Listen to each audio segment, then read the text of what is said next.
on First at 9, this Wednesday, the 15th of May 2024. Sri Lankan mercenaries. At least 16 Sri Lankans fighting in the Russia-Ukraine war have been confirmed dead. Some 280 such personnel are believed to have joined the war. Crime Prevention Pledge. Enactment of new laws to combat crime in the process. President pledges government commitment to ensuring justice. Locally produced. Sri Lanka in talks with India to set up arms manufacturing in Sri Lankan soil, reveals State Minister of Defence. Indian defence manufacturing arm has boomed during the last 2 decades. We can take a lot from Indian model, and I think we also should get into the manufacturing. Revelation. Around 130 engineers have left the CEB during the recent past. Officials tell COPE. Climate financing. Defence Secretary highlights the need for green financing for climate-vulnerable economies. By mobilizing investment towards environmentally sustainable projects and initiatives, we can accelerate the deployment of renewable energy infrastructure. ඔබේ විශ්වාසය දෙනු සෙන්සුරයින් දැන් ළඟමැති ෆාමසියෙන් ලබාගත හැක. This is Ada Derana First at 9 with Indivadi Amuata. Live from Studio 24 in Colombo. And a very warm welcome. You're joining us on your premier English news service on Ada Derana 24. We take you straight to your top stories making headlines tonight. 16 Sri Lankans have been confirmed dead while fighting in the Russo-Ukrainian war. State Minister of Defence Pramitha Bandartenako noted that the Ministry of Defence had received a total of 288 complaints about Sri Lankans being enlisted in military service in Russia. In the meantime, Defence Secretary General Kamal Gunaratne held discussions with the Russian ambassador in Sri Lanka on the possibility of repatriating the remaining Sri Lankans from the front lines in Russia. Minister, do you have the exact numbers of how many people are going to Russia and Ukraine? We don't have exact numbers, but so far we have received 288 complaints. So that's the number that I can give out to you at the moment. Can't you get the details of the people going to Russia from the immigration itself? They use different countries to go to Russia. So when someone's traveling to Dubai, how do you question him? But now the problem is not moving there. People have already moved. So the situation is how we are able to bring them back safely. That is the problem we have at the moment. රුසියාවේ ගිය යුද හමුදා විශ්‍රාමික හරි කොහොමද ගිය අයගෙන් මියගිය සංඛ්‍යාවක් වාර්තා වෙලා තිබෙනවද? මට තියෙන According to the information I have received, 16 Sri Lankans have been confirmed dead. Defence Secretary General Kamal Gunaratne meanwhile met with the Russian ambassador in Sri Lanka yesterday and held discussions on the issue. Speaking to the media, he said that efforts are underway to repatriate the Sri Lankans still remaining in the front lines in Russia. Last evening, I personally met the Russian ambassador in Colombo and discussed this matter. I made several requests to him. I requested him to provide a list of names of Sri Lankan war veterans who are serving as mercenaries in the front lines of the Russia-Ukraine war. I also requested him to provide complete details on those who were killed in the war. It helps us in informing the families of the victims. We got to know that some of our war veterans are undergoing treatment in hospitals. I requested them to assist us in bringing them back to Sri Lanka so we can admit them to the army hospital and provide them the necessary care. We requested to provide us at least the ashes of the dead war veterans if they are cremated. Upon its receipt, we can provide them to their relatives. The Russian ambassador assured that he will take measures based on the requests we made. If there are families who have failed in providing details to us, please do so soon. We are trying to repatriate every remaining individual. ජීවිතේ හැම තැනකදීම smart වෙන්න පොලිය විතරක් ගෙවාගෙන යන්න CDB Smart Draft. President Ranil Wickremesinghe says the government has passed 75 new laws within the past 2 years in power, which includes laws to control borrowings and the financial management of the state. He said this while joining the opening ceremony of the new court complex in Teldinia. He also said that despite facing accusations of shielding wrongdoers, the government remains steadfast in its commitment to combating crimes and ensure justice in the country. The opening The opening of the Teldeniya New Court complex was presided over by President Ranil Wickremesinghe this morning. Justice Minister Dr. Vijayadasa Rajapaksa, State Ministers Anuradha Jayaratne, Dilu Mamunugama and others were also present. We have passed 75 new laws within 2 years. Some governments couldn't do it even after 4 to 5 years. Until now, corruption has been a political slogan. Wrongdoers and fraudsters within a month or two. If that can be done, it is good. But it has not happened in any country yet. Discussions with the International Monetary Fund and our lending countries have centered on addressing this issue. We have proposed a comprehensive program to tackle corruption, which has been augmented with amendments. With the agreement formally declared, the implementation of new laws is underway. There are 4 rules for that. We introduced the 21st Amendment as our initial step, leading to the establishment of a related commission. Additionally, the Anti-Corruption Act was enacted in 2023 and it was amended in 2024. Actions have also been taken to curb corruption in spending on administrative tasks. It is a more essentially advanced system than the law provides for. Although the development of such a system poses a challenge due to a lack of expertise, the government has drafted the report on public administration investigations subject to amendments as per the proposal made to the International Monetary Fund. Furthermore, work is underway to draft contents of the Crimes Act. According to that, Sri Lanka has the latest laws in South Asia, indicating a shift in politics. State Minister of Defence Pramitha Bandara Thennakoon revealed that the Sri Lankan government is in discussion with India about the possibility of establishing a small arms manufacturing unit in Sri Lanka as a joint venture. Speaking at a media briefing at the Presidential Media Centre, the State Minister highlighted that Indian expertise will aid Sri Lanka to build an arms manufacturing industry in Sri Lanka.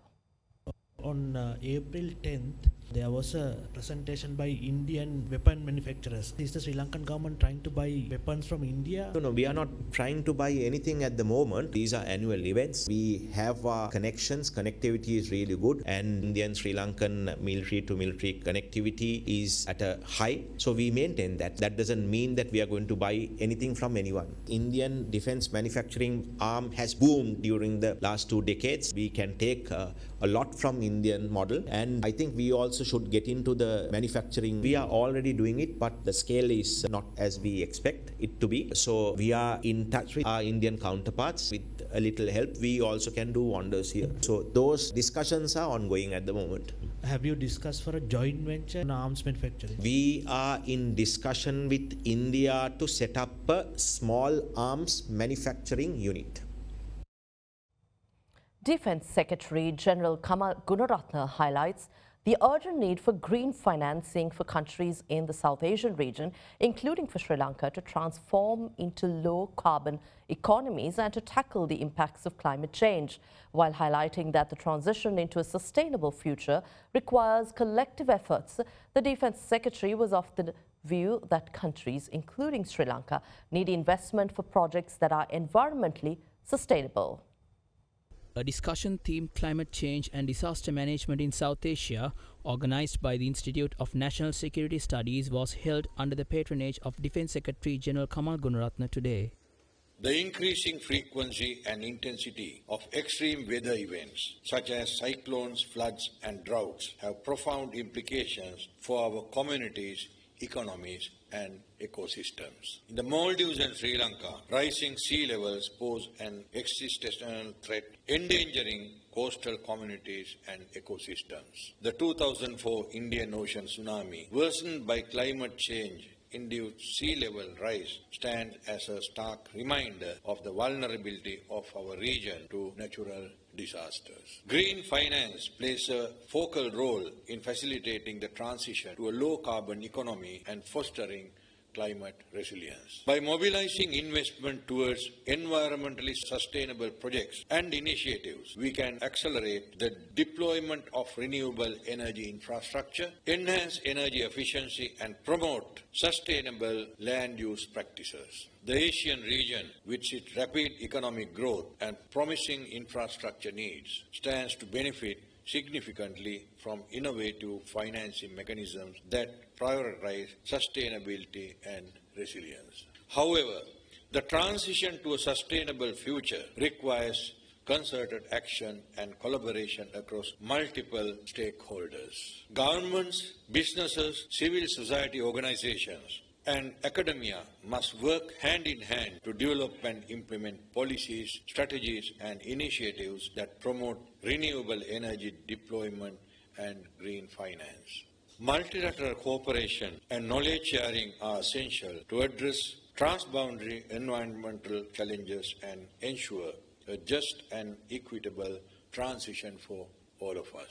Together, we can turn the tide against climate change and build a more resilient, sustainable and prosperous South Asia. University non-academic staff, Grama Niladhari and government executives are currently engaged in trade union action, putting forward several demands including a solution for their salary discrepancies. Meanwhile, health trade unions began strike action at state hospitals in the northwestern province today, claiming they did not receive a positive response from the government. Health trade unions have been engaged in token strike action at state hospitals across the Sabaragamuwa and central provinces during the past few days, demanding an equivalent allowance of the DAT, also known as the Disturbance, Availability and Transport Allowance provided to state doctors. Health trade unions say they initiated strike action at state hospitals in the northwestern province today due to a lack of positive response from the government to their demands. This ongoing strike action will continue in other provinces as well. However, we have decided to launch an island-wide strike action with the participation of all hospitals from the 22nd of May.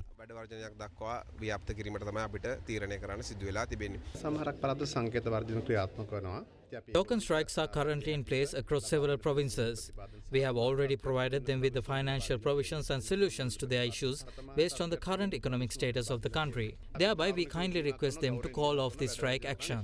In the meantime, the strike action launched by the non-academic staff of state universities continued today for a 14th consecutive day. As approval was further delayed to their proposal on monthly allowances and wage disparities, university non-academic staff yesterday withdrew from essential services of the university system, including utilities maintenance. Subsequently, the Inter-University Students' Federation submitted a letter to the University Grants Commission this afternoon requesting that non-academic staff issues be resolved and the university system be restored. The university education system has collapsed as a result of this ongoing trade union action.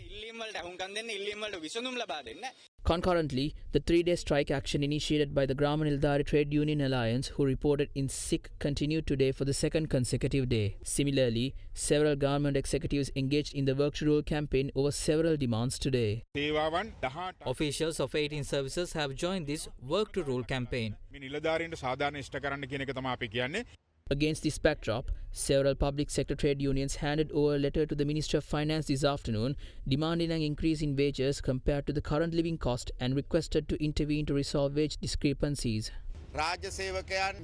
State employees are currently facing a lot of difficulties due to the current cost of living. We have handed over a letter to the Minister of Finance requesting an additional 20,000 rupees to the salaries of the state employees.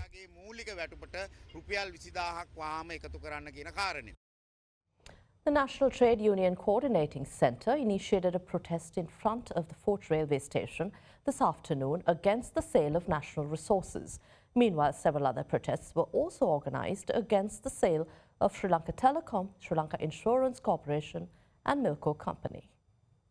A protest opposing the sale of national resources was launched this afternoon by the National Trade Union Coordinating Centre in front of the Fort Railway Station. Protesters demanded the government to abolish what they term an oppressive Electricity Act and to halt the sale of national resources, including Sri Lanka Telecom, Sri Lanka Insurance Corporation and Milko Company.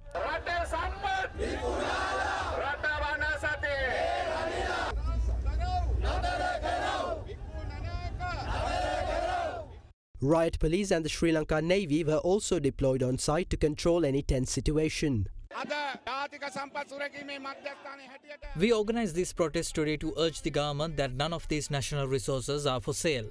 The general public is aware of this situation. These people joined us today to urge Ranil Wickremesinghe and the Rajpakshas that we will not stop this struggle. We will stand against the various laws put forward by them arbitrarily to sell these resources. පාර්ලිමේන්තුවේ සම්මත කරලා විකුණන්න හදන ක්‍රියාමාර්ග පරාජය කිරීම සඳහා මේ සටන අපි අඛණ්ඩව ගෙනියනවා. Meanwhile, a Satyagraha campaign was organised by the National Bhikkhu Peramuna in Kandy yesterday against the sale of national resources, including Sri Lanka Telecom, Milco Company and Sri Lanka Insurance Corporation. A protest was also initiated by the National Bhikkhu Peramuna in Anuradhapura yesterday, opposing the proposed Electricity Act. The Ceylon Electricity Board, during its meeting with the Committee on Public Enterprises yesterday, revealed that around 130 engineers have resigned from the CEB for the purpose of migrating overseas. The CEB officials also said no vacancies have been filled in the recent times as the utility provider is undergoing a restructuring process, and currently the CEB is reviving and reviewing salary structures and downsizing the employee cadre. If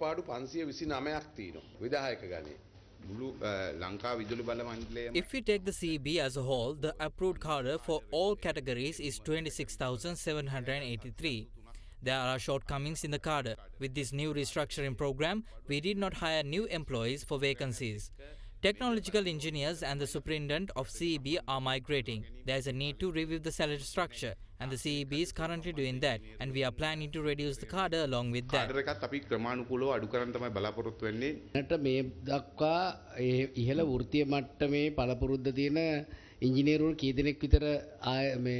අධිකාරියෙන් මේ මණ්ඩලෙන් ගිහිල්ලා තියෙනවද 130ක් 130 engineers have resigned within the last year and the first 4 months of this year. Since we did not recruit anyone for the vacancies of the retired employees, there is a total shortage of about 330 engineers. ඒක අඩුවක් තියෙනවා මේ අවස්ථාවේ 2014-15 වෙනකොට සේවකයෝ හිටියේ 15000කට In 2014 to 2015, there were around 15,000 employees.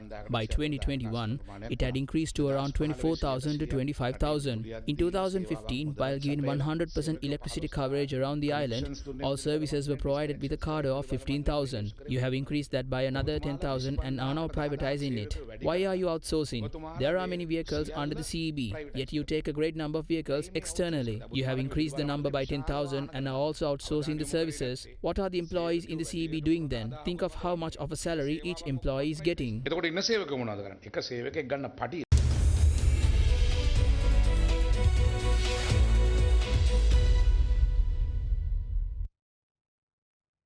Welcome back. We take you to our next segment, Economy, on our bulletin tonight with the outlook for the economy in the next couple of weeks.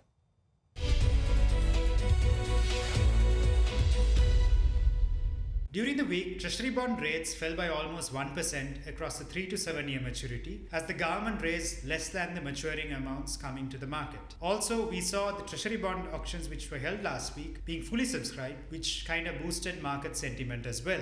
With inflation remaining low and private sector credit remaining weak, we expect the interest rate reduction to continue in the next coming weeks. In terms of private sector credit demand for the first 3 months was only 27 billion rupees versus the year-end target of 600 billion rupees envisaged by the Central Bank of Sri Lanka. And from an inflation perspective, we expect inflation to be below the 3% mark for the foreseeable future, with the weather conditions remaining accommodative, the stronger currency and import demand remaining very low. Despite the slight depreciation of the currency, we expect a bit of appreciation to happen with the expected inflows from the IMF to happen subsequent to the EDR or the external debt restructure completion, and net foreign inflows expected with the Expo Lanka delisting inflows coming in within the next month. As a result, we expect a short-term appreciation of the currency, but over the 6 to 12 months, we expect the currency to depreciate afterwards when the external debt restructure gets completed.